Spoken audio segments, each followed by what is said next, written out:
अं,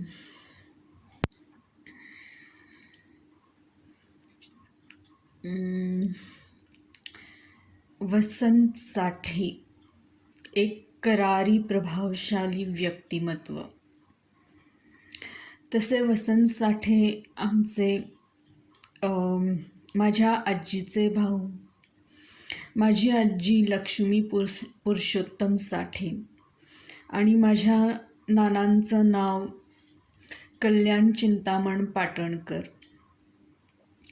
तशी मी खूप नशीबवान आहे की मला नाना आजींसारखे आजी आजोबा मिळाले. पण दुर्दैवाची गोष्ट अशी झाली की माझ्या आजोबांचा खूप दुर्दैवी मृत्यू झाला वयाच्या 60व्या वर्षी. काही मनाविरुद्ध झालेल्या कारणांमुळं. तर या गोष्टीला मी दबून न जाता मनात ठरवलं त्यांची डेड बॉडी बघून की या प्रकरणाचा आपण तडा लावलाच पाहिजे. आणि सुरुवातीपासूनच प्रयत्न करून मी पोलीस नेटवर्कला खूप मदत करायची. गोव्यातल्या खूप तस्करी, स्मगलिंग, किडनॅपिंग, ड्रग्सच्या थेफ्टच्या केसेस सॉल्व्ह करायला.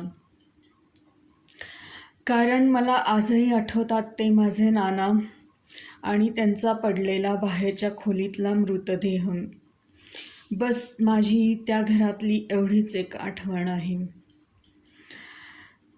तर ही अत्यंत दुःखद घटना मी विसरू शकत नाही. माझ्या आयुष्यात ज्या काही चांगल्या वाईट गोष्टी घडलेल्या आहेत त्या व्याडेश्वराच्या कृपेने घडलेल्या आहेत. ह्याला सर्वस्वी जबाबदार होती, या घटनेला, दुःखद घटनेला जबाबदार होती ती माझ्या घरातली महिला मंडळी. कारण या बायका आहेत त्या अत्यंत कामचुकार आहेत. स्वच्छता नाही, स्वयंपाक नाही, अंघोळ नाही, मुलांचं सांभाळ नाही, थोऱ्या मोठ्यांची काळजी नाही, सतत स्वतःच्या शृंगाराकडं मग्न होऊन बसलेला एक अत्यंत निर्जीव असा देह. सगळ्यात हेट करणारी घटना म्हणजे आमच्या घरातली स्त्री. ती बापट असो, पुराणिक असो, फाळके असो किंवा केळकर असो किंवा भिडे असो. या बायका इतक्या गलिच्छ वागताना मी पाहिल्या की त्यांच्याबद्दल मनामध्ये एक तिटकारा निर्माण झालेला आहे. सदोदित त्यांच्याकडे नाटक, सिनेमा आणि थिएटरशिवाय दुसरं काहीही नसणारे त्यांचे अत्यंत निर्जीव असे देह. तर सांगायची गोष्ट अशी की माणसाची वैचारिक आणि शैक्षणिक पातळी एखाद्या घराची सून होताना खूप मोठी असावी लागते.